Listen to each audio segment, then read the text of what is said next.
Eu quero convidar os irmãos, por gentileza, aqueles que tiverem um exemplar da Bíblia Sagrada, por favor, João, Evangelho de João. Evangelho de João, capítulo de número 4.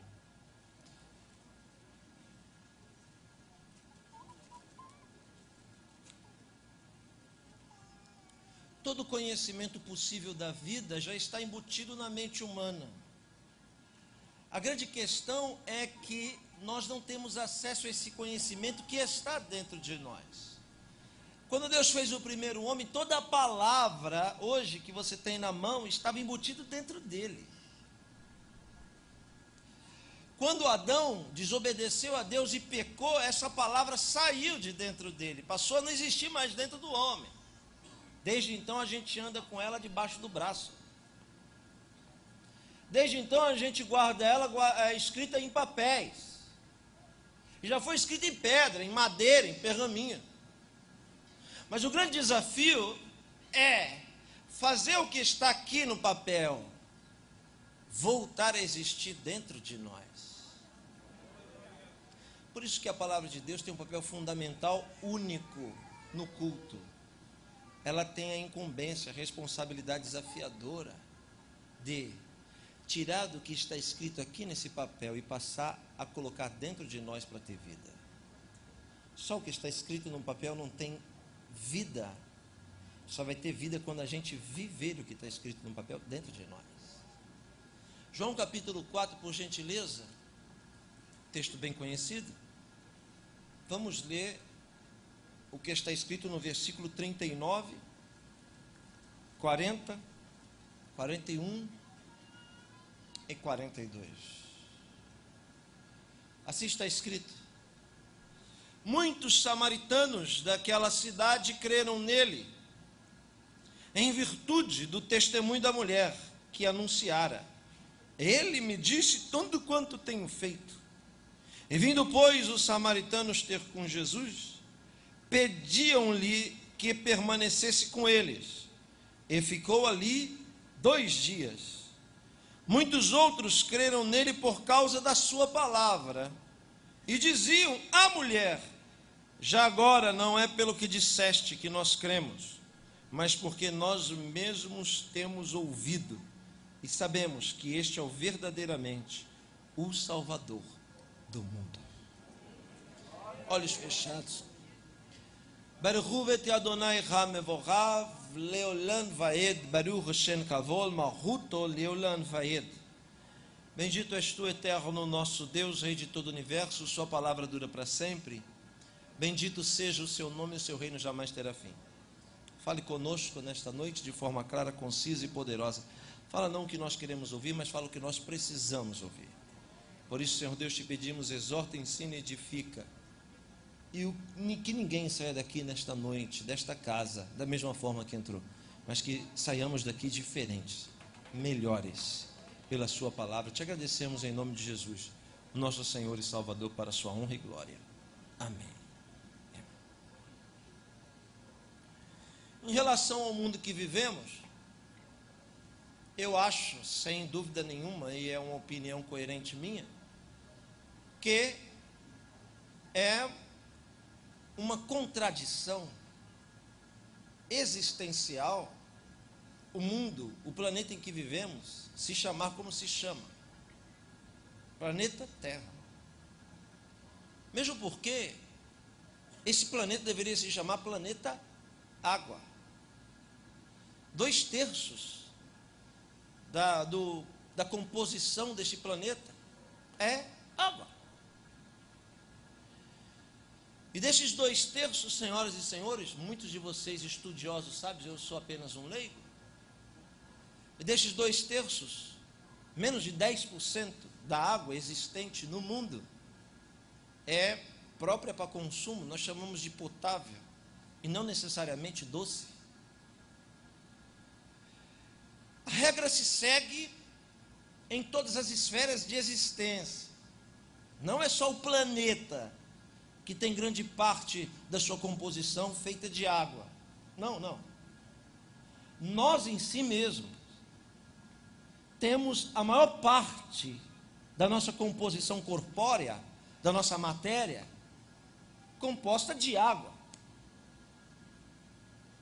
Alguém pode ter 2 metros de altura, mas se tomar uma descarga elétrica, daquelas bem poderosas, se um raio cair na cabeça dele, acredite, esse homem de 2 metros vai ficar com menos de 1 de altura. Porque o impacto, o choque, vai evaporar grande parte do corpo. Que eu ouvi dizer que é mais de que 60% de água.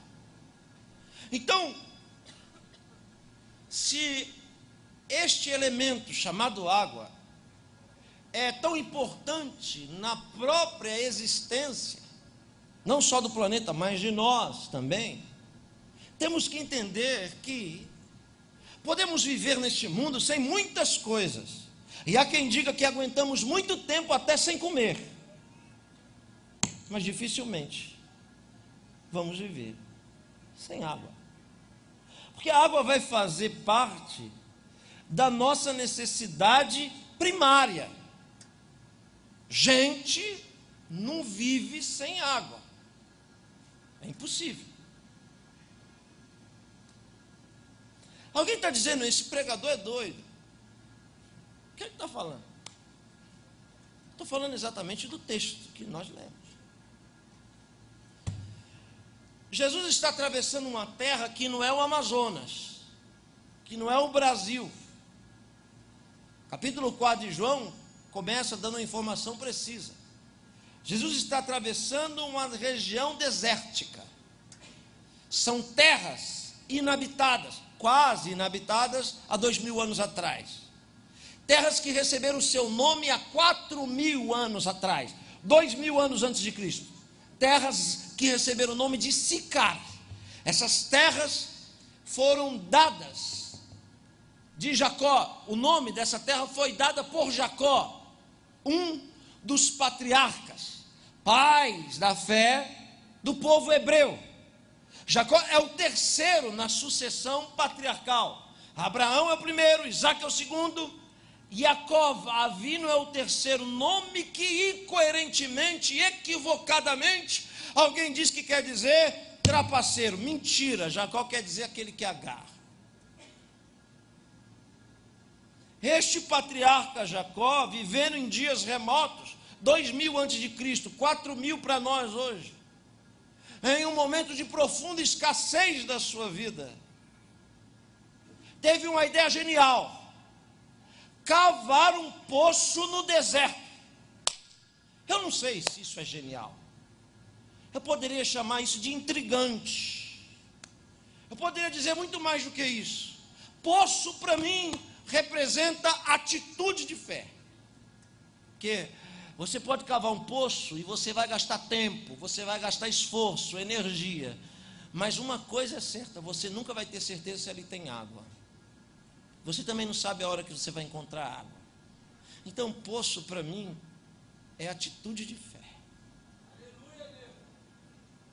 Porque você está em busca de algo que você acredita que existe e que não vai ser fácil encontrar. Aleluia.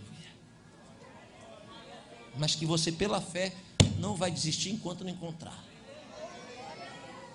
Aliás, como eu não estou pregando para as paredes, cada um aqui tem a sua história, cada um aqui tem a sua trajetória de experiências, a sua jornada, a sua passagem por essa vida.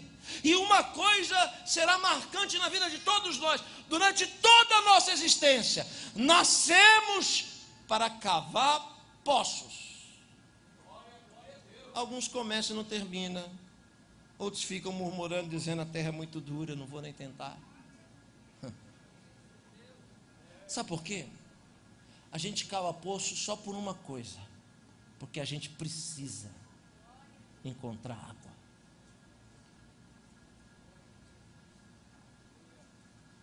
Eu vou dizer de novo: não foi você que quis vir aqui, foi alguém muito maior do que você que te enviou.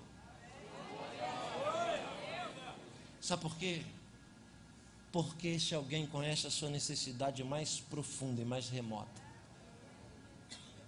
Porque esse alguém conhece cada sede que existe dentro da sua alma.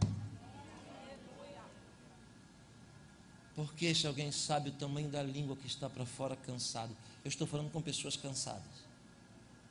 Alguém que entrou aqui dizendo, fazem 10 anos que eu estou cavando esse poço porque eu acredito que meu marido vai converter. Fazem 20 anos que eu estou cavando esse poço porque Deus me disse que um dia eu vou encontrar água e a minha necessidade vai ser suprida. Eu vou lhe dizer, e talvez você possa até me achar esquisito, mas eu vou dizer, corroborado de uma palavra profética: não pare, não desista de cavar o poço. O meu Senhor está dizendo para uma parte dessa igreja: você vai encontrar água no primeiro semestre de 2014. O esforço que você está tendo para cavar esse poço, só você sabe. Porque não aparece ninguém para te ajudar. Porque não aparece ninguém para te dizer, continua cavando, continua cavando. Muito pelo contrário, está cheio de Tobias e Sambalá dizendo para você, isso aí não vai dar certo, abandona esse poço. E o meu Senhor, aleluia, o mesmo que de forma misteriosa impeliu Jacó a não desistir, está lhe dizendo aqui nessa noite: não desista de cavar.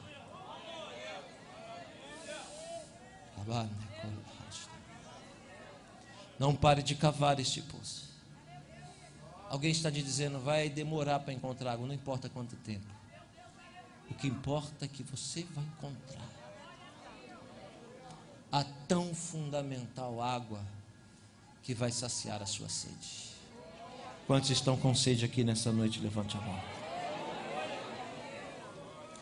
Uma força misteriosa que nós chamamos de Espírito Santo.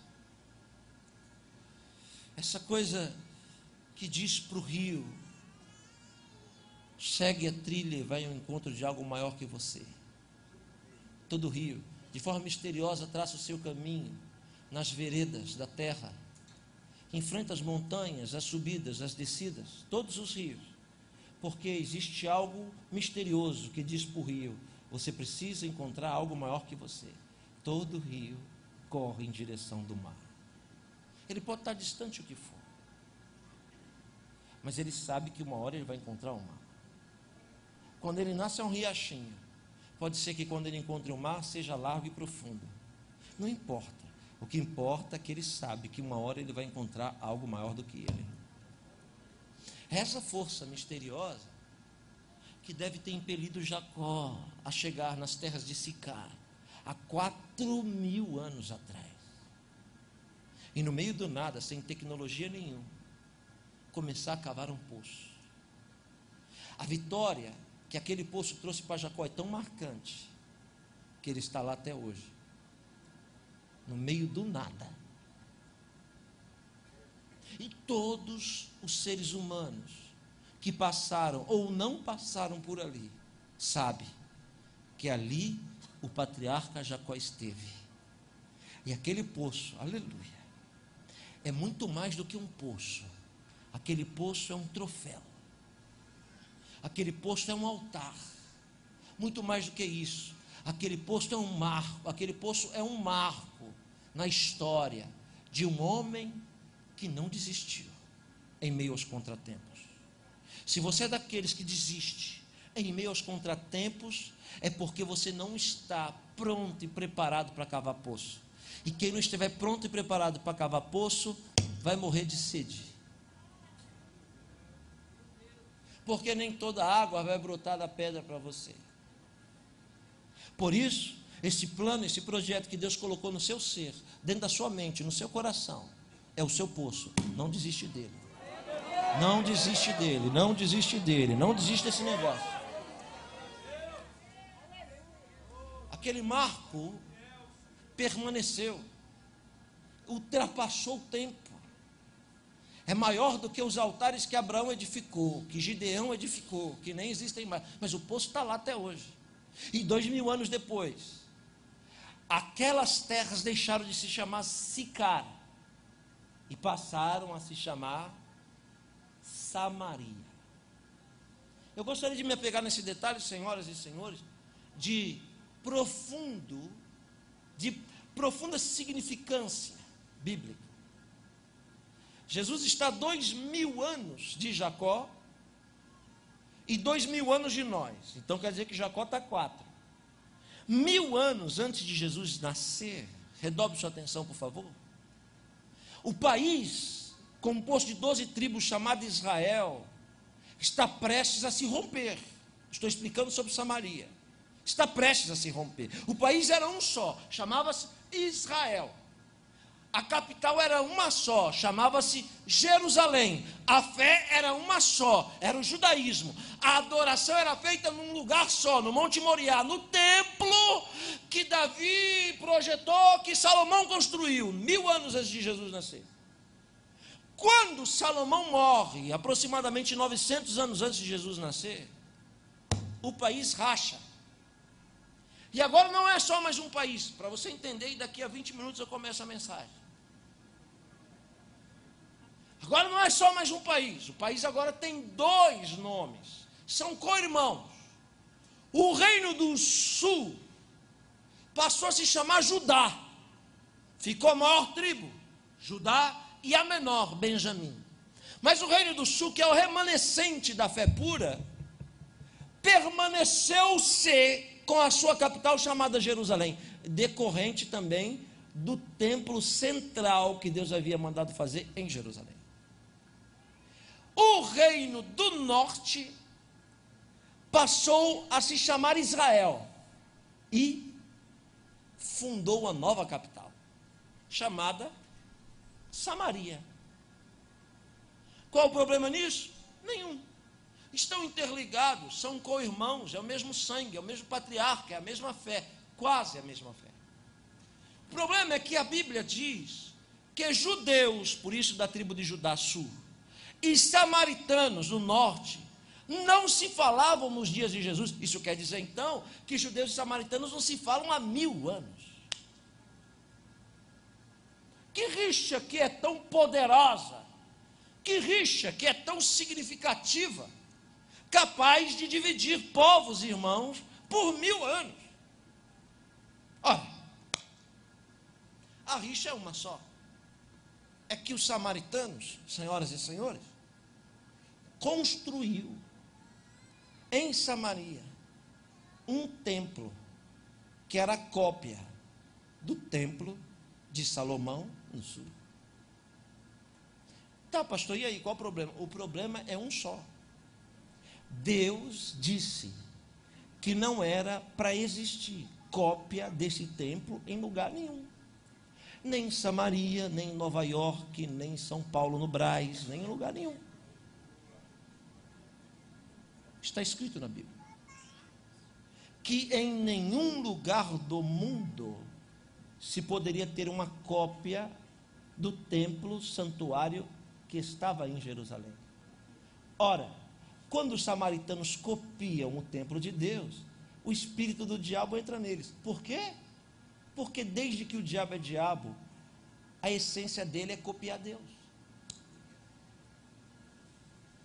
Desde os sacrifícios afro de animais, que copiam o sacrifício do Antigo Testamento, desde tudo, o diabo imita Deus. Por quê? Porque o diabo queria ser Deus.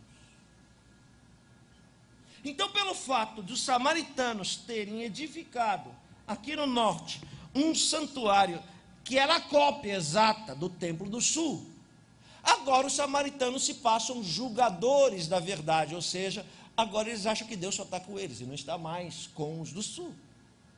Isso gerou uma crise diplomática profunda entre os dois povos, que não se falavam mais. Os judeus consideravam os samaritanos pior do que os ímpios. Não é assim, pastor Eliseu? Judeu falava com endemoniado, mas não dirigia a palavra com o samaritano. Por quê? Porque para o judeu, o samaritano é muito mais do que um ímpio, é um traidor, é um blasfemo, é alguém que conhece a palavra, mas é desviado dela. Por quê? Porque os samaritanos não só construíram o templo, mas levantaram outra dinastia sacerdotal, paralela de Levi, e Deus disse, será só os da tribo de Levi. Mas os samaritanos dizem, problema no que Deus disse, eu não quero saber, eu vou fazer do jeito que dá para nós fazer. E olhe bem para mim, para você entender o que eu estou querendo dizer. Eu estou querendo dizer que tem algumas coisas na nossa vida que a gente pode fazer do nosso jeito, mas tem outras que tem que ser do jeito de Deus e acabou e pronto. E as coisas que Deus diz, não mexe, não pode ser de outro jeito, tem que ser desse jeito, ninguém no mundo tem autoridade para mudar. Aleluia. Logo, essa rixa dura 1000 anos. Olha o que a Bíblia diz, que Jesus, judeu, rabino credenciado, formado legalmente, no Templo do Sul, de uma escola rabínica do Sul, nascido no Sul. Esse Jesus agora vai para o território proibido de Samaria. Ele precisa atravessar Samaria para chegar na Galileia. Veja o capítulo 4 na cabeça, em casa você lê.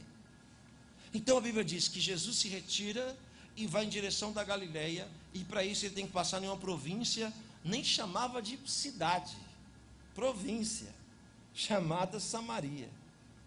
E aquilo, ouça bem, essa postura de Jesus, de ter que atravessar por Samaria, é uma lição que ele está dando para mim e para você. Que se nós temos um objetivo de chegar na Galileia, e se nesse caminho tiver uma Samaria, não interessa. Se essa Samaria, aleluia, é um desafio para a gente chegar dentro dos nossos propósitos, não importa. O que importa é que nós vamos atravessar esse desafio e vamos conseguir chegar onde temos que chegar. Vou dizer de novo, estamos em uma semana profética para o ano. Existe um propósito, um caminho traçado de Deus para você em 2014. No meio dessa trajetória vai haver uma Samaria desafiadora. Não pode recuar. Encara essa Samaria, atravessa ela, porque depois de você atravessar em Samaria, você vai chegar onde Deus determinou que você chegue. Agora tem gente aqui que vai se esquecer. E quando ouvir dizer que vai ter que atravessar no desafio de Samaria, ele vai recuar. Dia desse eu estava no avião, e eu mexo muito pouco em internet, eu não gosto de internet, porque a internet é terra sem lei. Mas o Espírito Santo me imbuiu, me impeliu a uma frase que bateu dentro de mim, e imediatamente eu postei. É uma saga que todos nós temos na vida. É uma saga logística dentro de nós mesmos. Eu escrevi assim: construindo caminhos, trilhas, para chegar nos vilarejos mais distantes da minha alma. Virei filósofo, poeta, porque eu descobri, quando olhei para dentro de mim, que ainda existiam uns cantinhos, umas vilinhas dentro de mim que precisavam da visitação.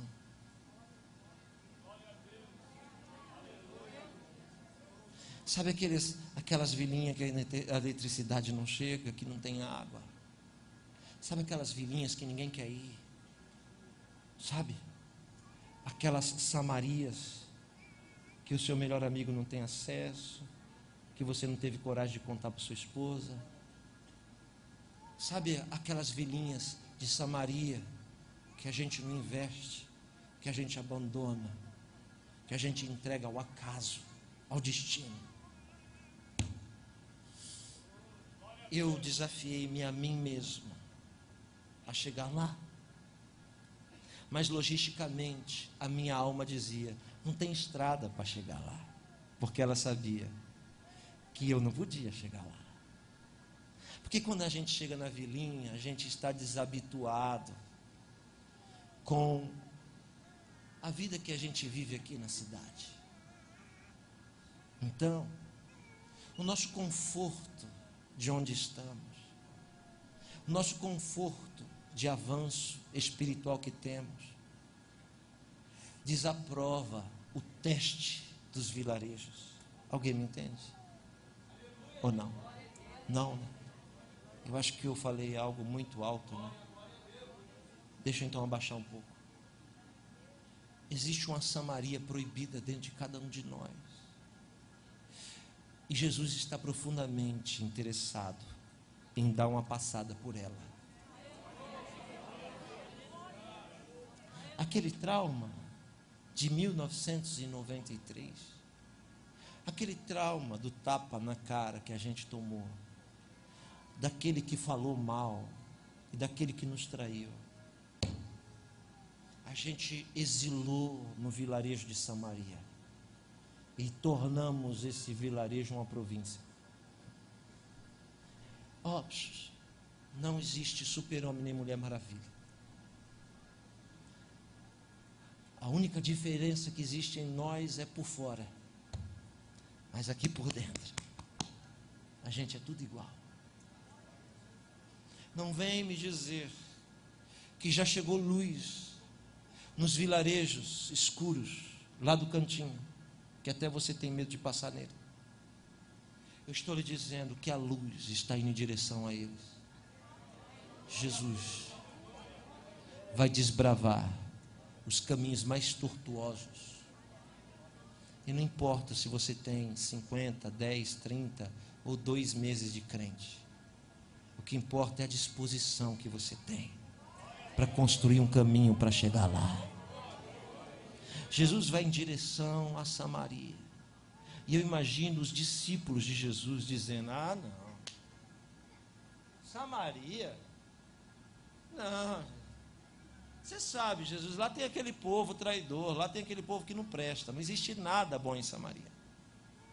Mas eu imagino, e é claro que eu estou conjecturando, na coerência dos meus pensamentos, que Jesus deve dizer: vai ser só uma passadinha. E na cabeça dos discípulos, deveria ser uma passadinha de poucas horas, que iria se tornar 2 dias. Às vezes, Jesus fica mais tempo nas nossas Samarias, e a gente acha que ele só vai dar uma passada, mas é ele que sabe o tempo que ele tem que permanecer. Aleluia. Quem quer que eu pare, diga amém.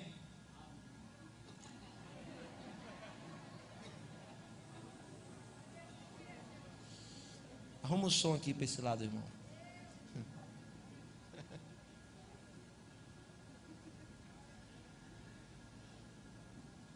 Jesus vai em direção do desafio.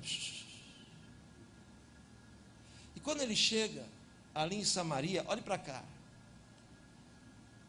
Ouça o que eu vou dizer, com todo respeito. Jesus prova, a Bíblia prova para nós, o quanto Jesus era humano. Você me ouviu? Naquela época, depois da sua ressurreição em Assunção, se fundou uma linha cristã herege chamada gnose. Vocês sabem disso. Que diziam que Jesus não era humano, era só divino. Que Jesus, na verdade, era um anjo. Isso é heresia. Diga bem forte comigo. Mais forte. Heresia, porque a Bíblia diz que o verbo, que é o Espírito, se fez carne, matéria.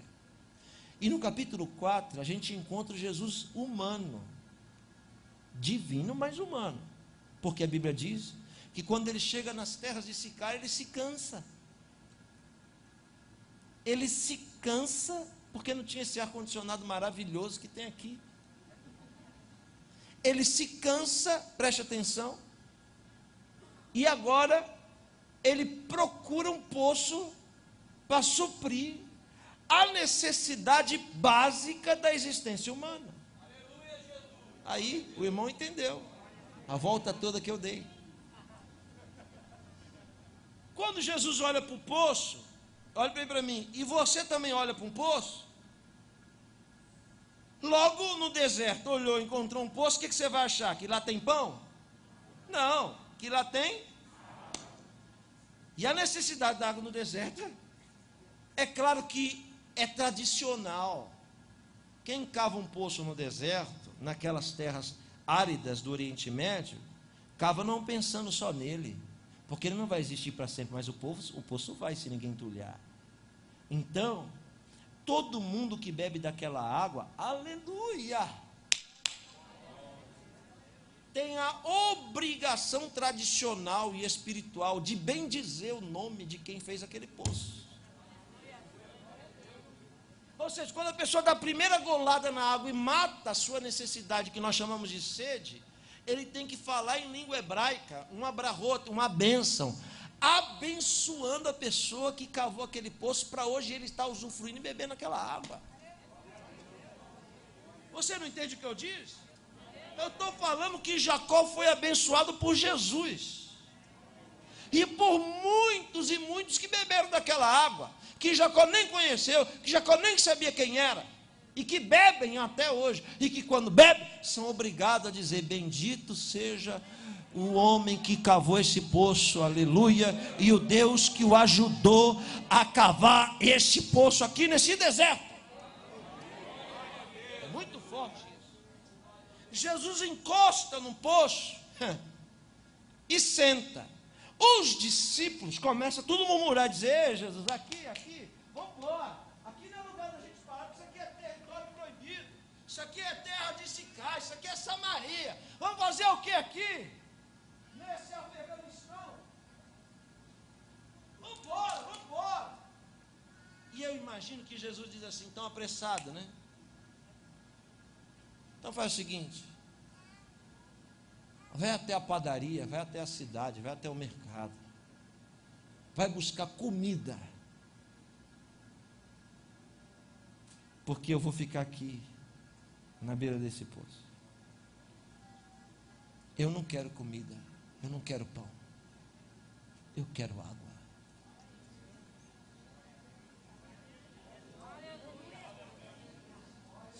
Eu sei que você está imaginando toda a cena aí. Jesus simplesmente dispersa os murmuradores de perto dele. Por quê? Porque Jesus sabia que ele tinha um encontro marcado ali naquele lugar.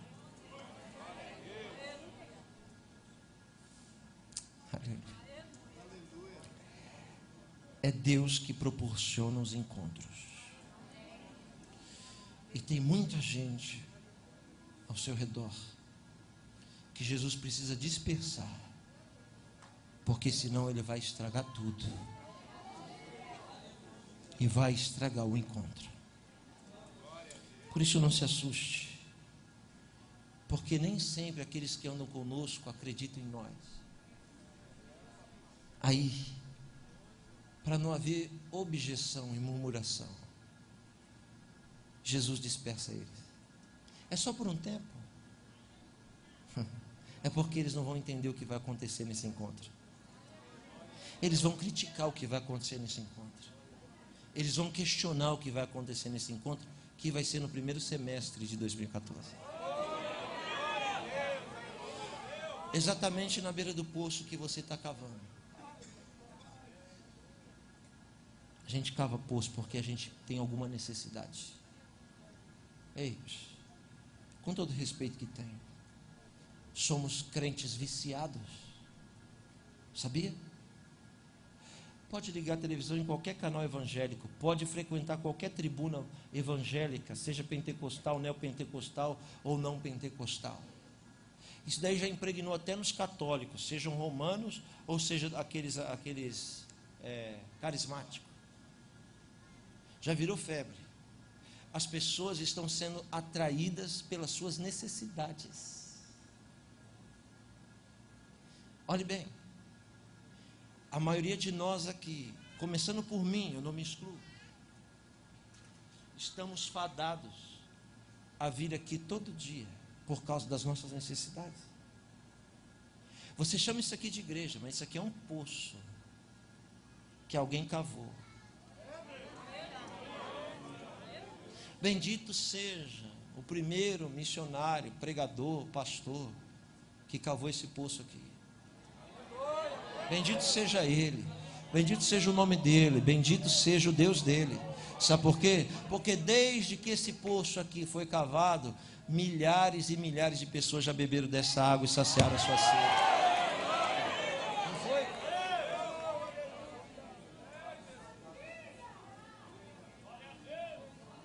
Eu estou sentindo a presença de Deus. I feel the presence of God here.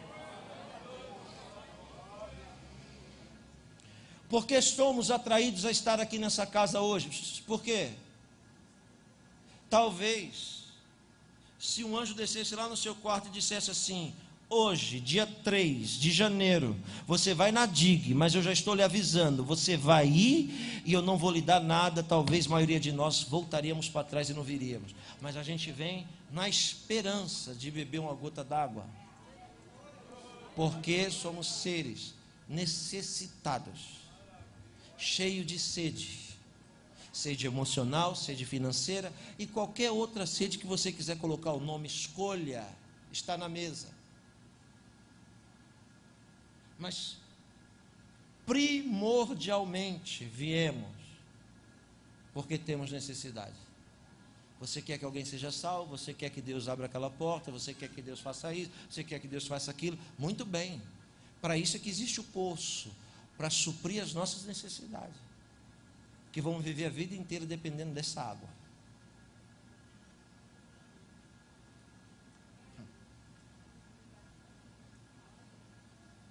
Jesus senta no poço, dispersa os discípulos que vão buscar comida no deserto. Escolhe você, pão ou água? Claro que é água. Mas quando a gente está alienado assim, andando com Jesus, mas pensando na morte da bezerra, até para escolher o que é certo a gente não consegue. Jesus diz: vai buscar pão. Os 12 vão. Ele fica só.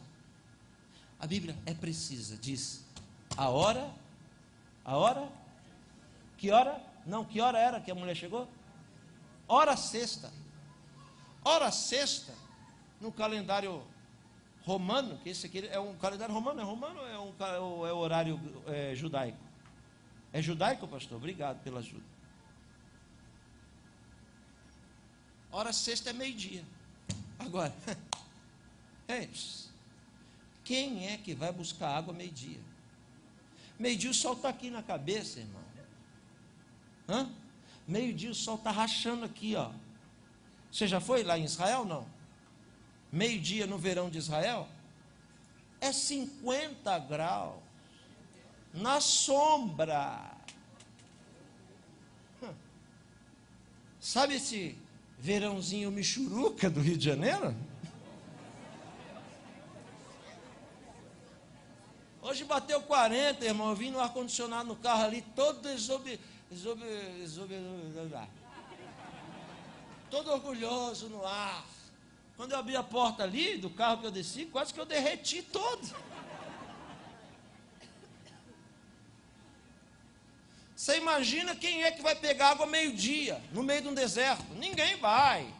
Nem os animais vão beber. Não vai ninguém meio-dia. Está doido, encarar o calor? Vamos esperar o sol baixar. Mas Jesus senta porque ele sabe que tem alguém que vai vir meio-dia.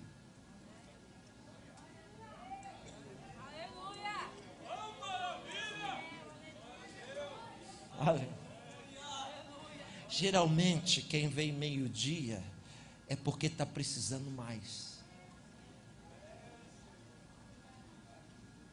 Geralmente, Fábio, quem vem meio-dia e aceita encarar o calor é porque a necessidade dele é maior do que a dos outros que não vieram. Quem não veio hoje é porque não estava precisando. Porque quem precisa pega o ônibus, vai de bicicleta, vai de pé, vai de helicóptero, dá um jeito e vai. Ele precisa. Quem precisa? Tem alguém que precisa de algo aqui nessa noite?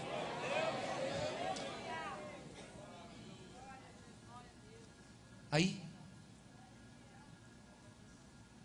de forma surpreendente, Jesus senta e pacientemente espera. O encontro está marcado. E não demora muito. Lá no horizonte, que entorta a vista de quem olha, não é o nômade que vem. Um trapo de pessoa vem toda enrolada em pano. Eu não sei se é balde que fala. Eu não sei se é vaso que fala. Você sabe, é alguma coisa para tirar água. Essa pessoa deve ter vindo andando rápido. rápido.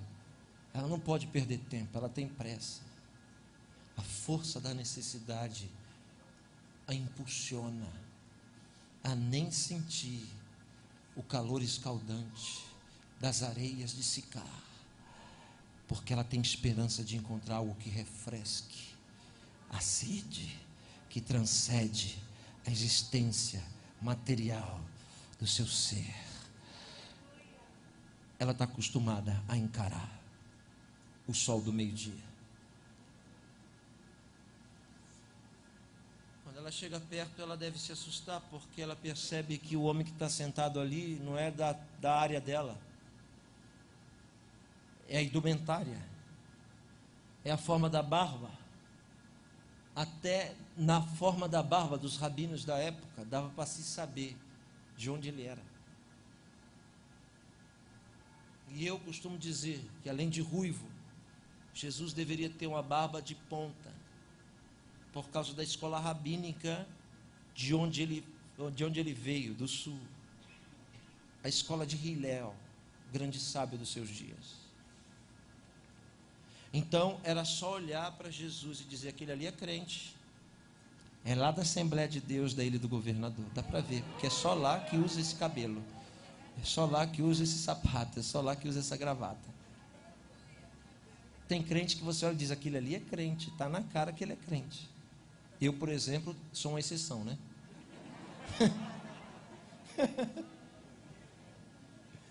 Mas tudo bem.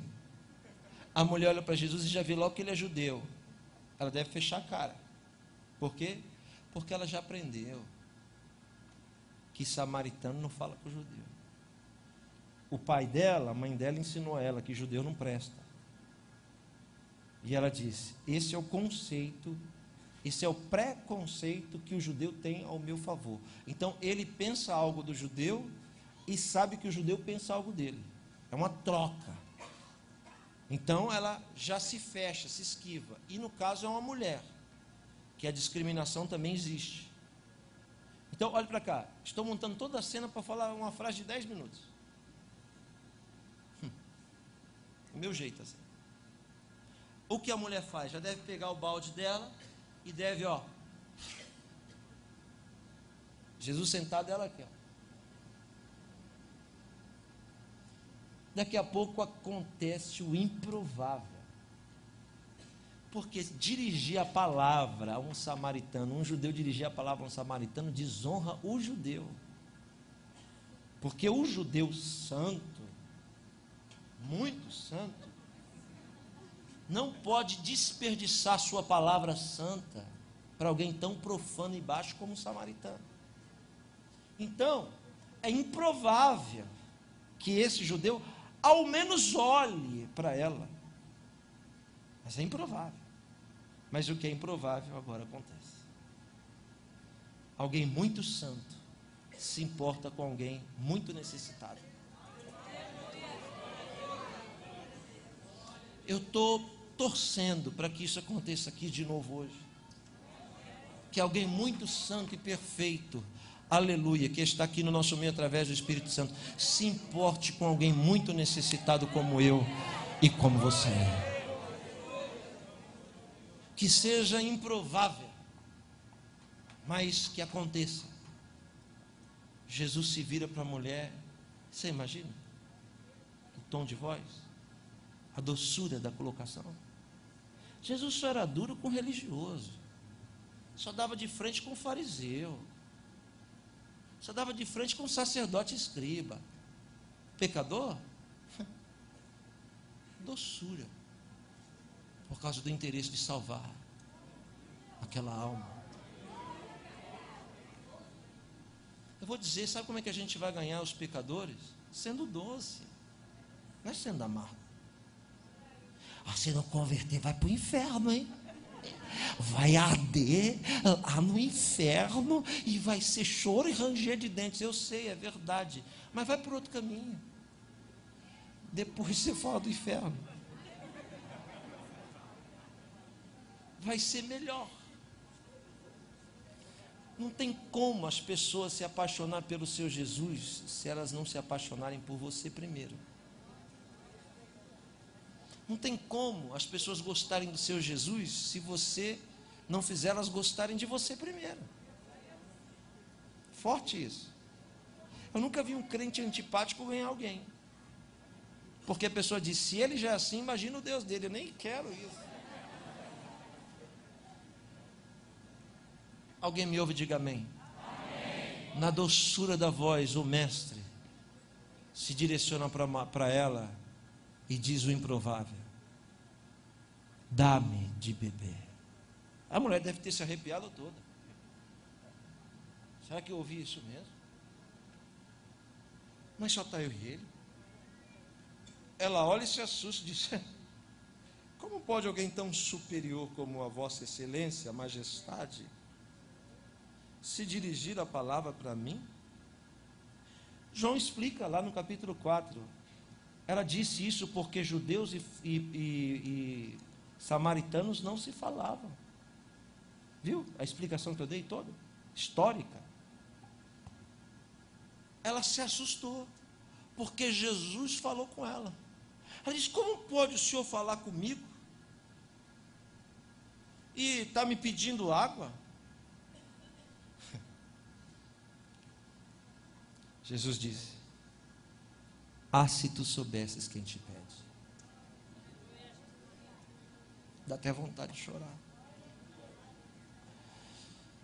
Se tu soubesses quem fala contigo, então era tu que ia pedir para mim água. Podia dar um aleluia. Se tu soubesses quem está falando com você,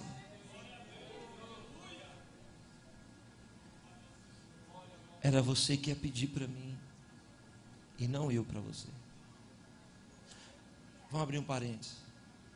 A gente vem aqui para pedir água, mas se esquece que maior do que o poço é o dono do poço.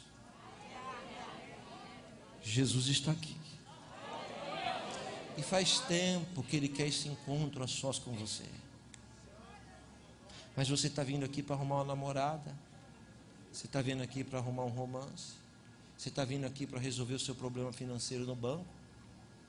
Desculpa, não estou desmerecendo ninguém, mas eu quero lhe dizer, se alguém diz que vai aparecer um dinheiro na sua conta e vai resolver a sua história, eu vou lhe dizer, é difícil, mas se isso acontecer, devolve, porque o dinheiro não é seu.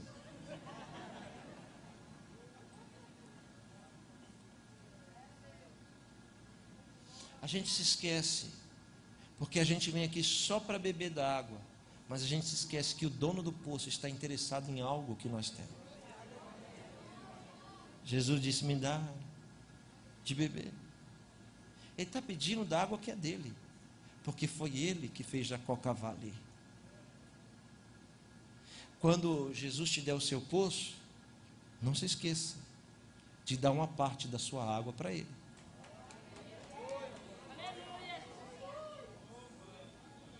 Porque foi ele que te deu esse poço, para você administrar esse poço. Mas o dono do poço é ele. Ele senta naquele poço e diz: se tu soubesse quem fala contigo. E aí, olhe para cá, a regra se repete 2000 anos depois, porque a gente vem para o culto para achar que quem está falando com a gente é o pregador, é o cantor, é o ministro, é fulano, é beltrano, esse canto. Ah, o pastor tal, o pastor tal. Não é homem que fala contigo. Quem me trouxe aqui hoje é muito maior do que eu. Ah, se tu soubesses quem é que está falando contigo. Então você já tinha dado um aleluia, um glória a Deus muito mais fervoroso do que esse.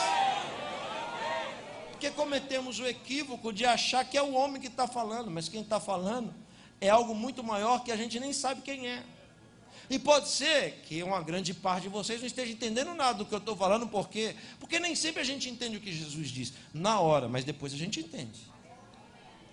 Jesus está dizendo: se tu soubesses quem te pede, era tu que ia pedir. Sabe por quê? Agora ele vai explicar.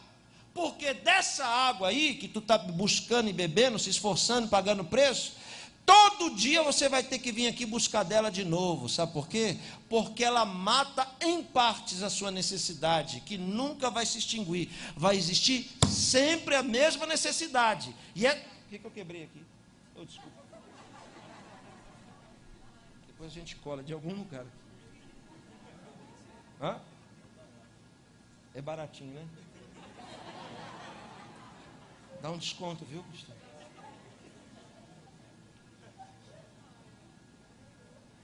Tem que ser barato, meu Deus.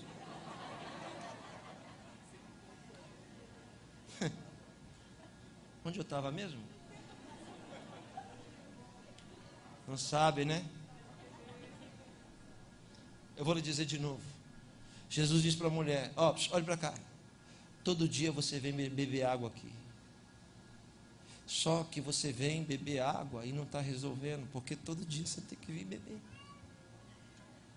Se você beber da água que eu te der, nunca mais você vai ter sede. Jesus não está falando da sede no sentido literal. Jesus está falando da necessidade dos nossos vilarejos. Está falando da necessidade de uma sede espiritual. Porque Jesus, aí a mulher diz assim: ah, é? Nunca mais eu vou ter que vir passar essa humilhação aqui? Nunca mais vou ter que vir aqui buscar essa aposentadoria, essa fila enorme? Nunca mais vou ter que vir aqui?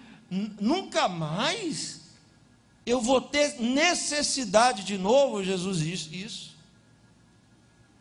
Aí ela olha para Jesus e questiona. E aí é que está. Quando a gente não entende o que Jesus fala, imediatamente a gente questiona ele.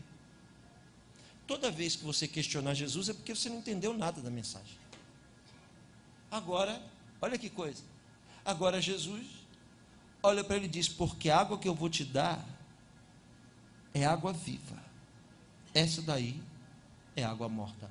É o primeiro rabino da história da humanidade a descrever dois tipos de água: água morta e água viva. Água morta é água que não resolve. Água viva é água que traz resultado. Não entendeu o que eu disse? Vou fazer você entender. João capítulo 7, versículo 37. E no último dia da festa, levantou-se Jesus e lhe disse: aquele que crê em mim, como diz a Escritura, fluirão de dentro de si rios de água viva. Oh, preste atenção. Que festa é essa? Eu vou lhe dizer. Essa é uma festa fixa do povo hebreu, que durava 7 dias, viu, moça? 7 dias durava essa festa. No último dia da festa, os judeus traziam em baldes, em vasos, água, preste atenção aqui, e pegavam essa água, preste atenção, presa, e lançava nos degraus da escadaria do pórtico de entrada do santuário. E você no último dia da festa ia ver o quê? Um ritual religioso de milhares de pessoas religiosas que trouxeram a água que eles captaram 6 dias atrás, guardaram ela para o 7º dia, e no 7º dia eles pegavam essas águas, faziam uma fila enorme e lavavam a escadaria do templo. É daí que vem a cultura pagã de lavar escada de igreja, como que nem faz lá na Bahia. Vem daí. João 7,37. Eles pegavam, pastor Marco, e jogavam água em um ritual simbólico de purificação. Só que aquela água que eles jogavam era água morta, água que não resolvia. Eu vou dizer água de fora, porque água que resolve é água de dentro. Ele levanta Jesus no último dia, as pessoas tudo jogando água, olha que coisa forte, e diz assim, ó, bem alto: aquele que crê em mim, como diz a Escritura, fluirão. Todo mundo para olhar. De dentro de si. Não é um balde, são rios de água viva. Quem é que entende isso? Todo mundo ia olhar e dizer assim: você é um pregador doido, está falando besteira, vamos continuar lavando. Porque a gente tem mais facilidade em lidar com a água morta do que com a água viva. A água morta do que com a água viva. Água na Bíblia representa o reino dos céus. A virtude do Espírito Santo. Por isso que o batismo é na água. Porque não tem como você nascer de novo se não for um mergulho no reino dos céus. Por isso que o maior batismo da Bíblia é a passagem do povo hebreu pelo Mar Vermelho. Todos batizados na água de uma só vez. Aleluia. Jesus diz: a água que eu te dou é diferente dessa água, porque essa água vai jorrar para a vida eterna. A mulher disse para Jesus: então me mostra onde está essa água, você não tem nem balde para tirar? Ela não entende o que Jesus fala. Jesus disse: eu vou te mostrar onde está a água, só que faz o seguinte, é forte, hein? Volta na sua casa e chama o seu marido. Ela disse: então, sabe como é que é? Deixa eu lhe explicar. É que esse que eu estou agora não é meu marido. Jesus disse assim: disseste bem, nem esse nem os outros 5 que você tivesse. Ela se assusta. Por que ela diz isso? Porque ela já recebeu o impacto da água viva. Ela se assusta e diz: vejo que tu és profeta. Ou seja, quando a gente é banhado pela água viva, a gente é levado em uma outra dimensão de experiência. Se a gente não quer essa dimensão de experiência, supridora das nossas necessidades, a gente fica bebendo da água morta, todo dia, na beira do poço. Jesus olha para a mulher e diz: vai lá chamar. Eu gosto de uma música, já estou perto de terminar, do irmão Sérgio Lopes. Sabe quem é o Sérgio Lopes, né? É coisa antiga, um CD antigo dele, chamado Fé. Não sei se alguém já viu esse CD. E lá, ele faz um dueto com a cantora, e ele fez uma composição sobre essa música. Ele canta a parte de Jesus e ela canta a parte da mulher samaritana. E ela diz assim: Senhor, por que me pedes desta água? A terra em que está não te acolhe. Não vês que entre nós há um abismo maior que um grande gesto de bondade? Aí ele diz: mulher, se tu soubesses quem te pede, esquecerias toda a tradição. Eu sou a fonte eterna de água viva, sacio a sede que tu tens de Deus. Aí ela dizia: a água que me pedes te refrescará. Aí Jesus dizia: a água que te dou te iluminará. Ela dizia: a água que me pedes vem da terra morta. Jesus dizia: a água que te dou jorra de Deus.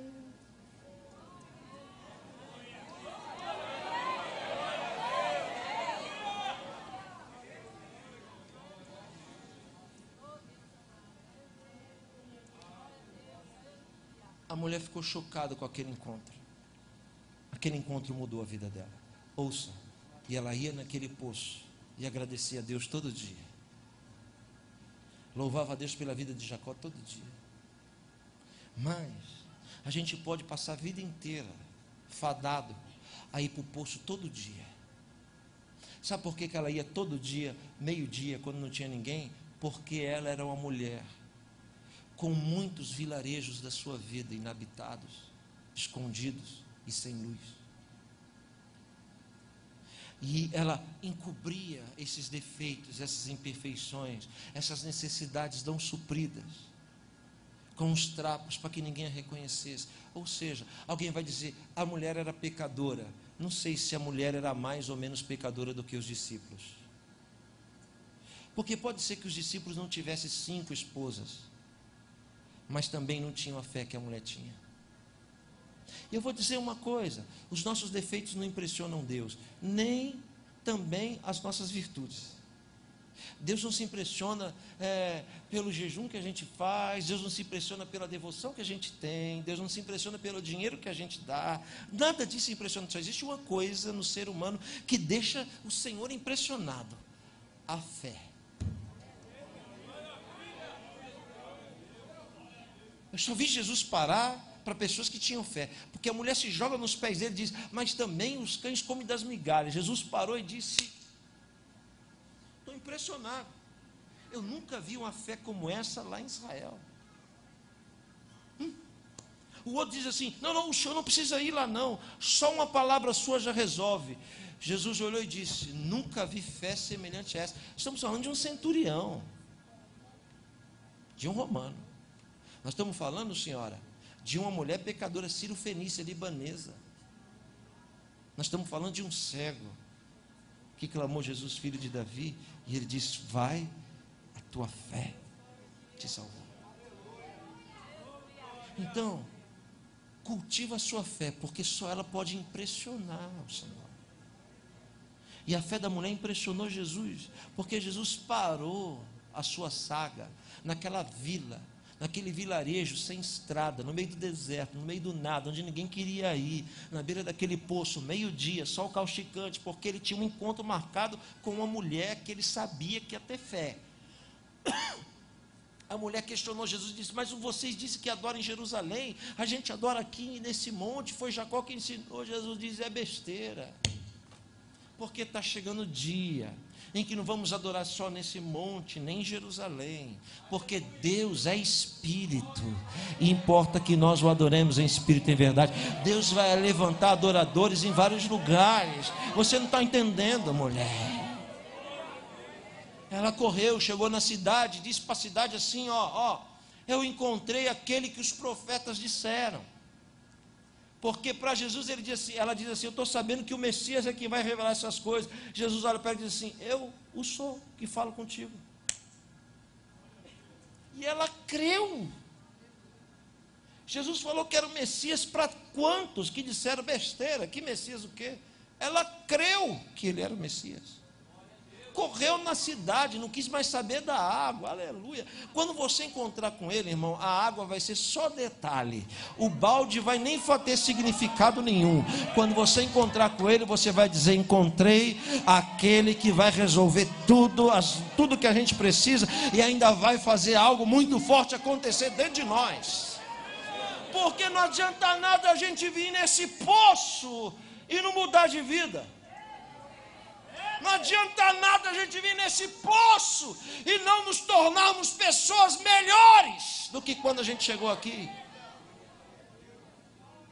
Fala o ímpio lá, o ímpio acolá. Ímpio é quem pratica impiedade, pode ser a gente. Esses dias alguém me perguntou: por que você perdoou esse cafajeste? Eu disse: pois é uma oportunidade para Deus me perdoar também. Porque o maior defeito é o defeito dos discípulos, se achar superior ao samaritano. E você, com todo respeito que tenho pela sua ortodoxia, você não é melhor do que o samaritano.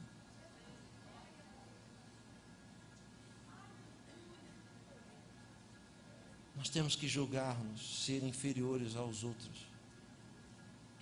Essa é a grandeza do Evangelho. Correu, anunciou, a multidão veio da cidade e clamou, pediu que aquela passagenzinha de meia hora se tornasse em 2 dias. Jesus ficou na cidade, toda a cidade creu nele. Na cabeça do capítulo 4 diz que os de Jerusalém não acreditaram, mas os de Samaria acreditaram. Todo mundo acreditou nele. Diz assim: agora acreditamos, não pelo testemunho que você deu, mulher, mas pelas palavras que a gente ouviu e viu. Eu vou encerrar dizendo: esse poço que Deus te deu vai servir de ponte para abençoar muitas vidas ao seu redor. Esse poço que você está cavando, que o diabo está falando para você: para de cavar esse poço, que aí não tem água. Mas você acreditou, né? que quem te disse que tinha água ali é conhecedor de todas as coisas. Não desiste. Não abandone esse poço. Porque vai ser bem na beira desse poço que Jesus marcou o encontro com você. Eu encerro essas palavras supérfluas e assim, superficiais, melhor dizendo. Eu encerro dizendo para você: Jesus quer ter um encontro com você. Não, mas eu já sou crente Não é isso que eu estou dizendo. Estou dizendo que Ele quer ter um encontro com você.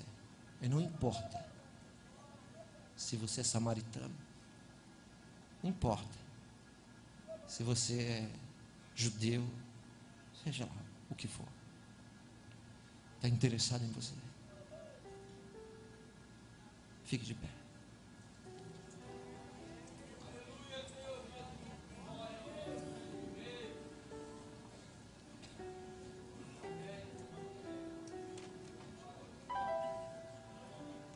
Não acabou o culto não, viu, irmãos?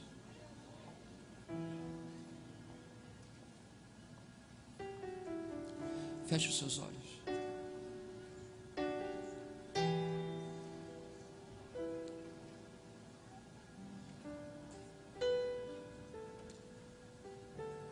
Está com sede?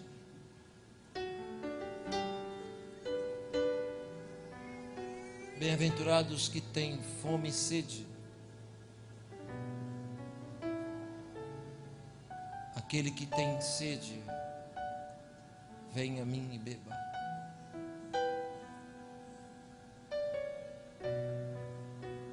Qual é a sua sede nessa noite? Qual é a sua necessidade mais profunda? Qual é? Qual é a necessidade que você não pode ignorar? Que você não pode desprezar? Qual é a necessidade que te incomoda?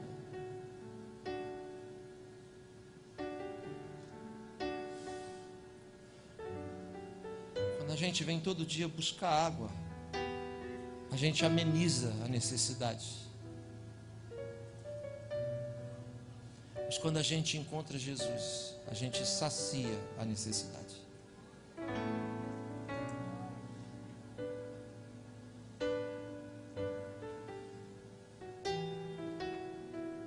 Terra em que estás não te acolhe.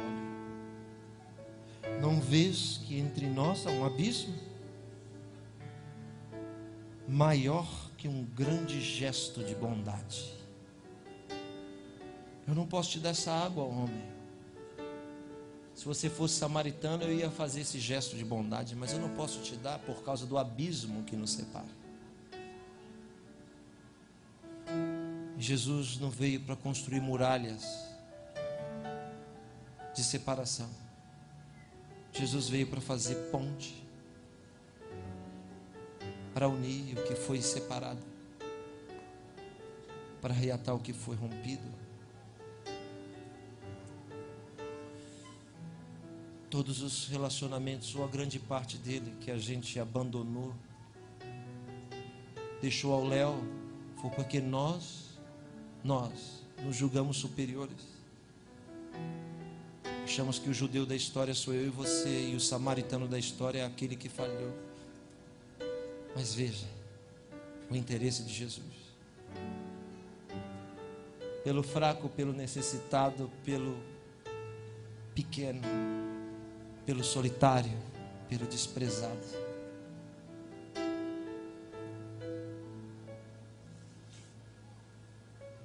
Vamos pedir essa clemência com humildade. Eu vou lhe dar 2 minutos para você falar com Deus,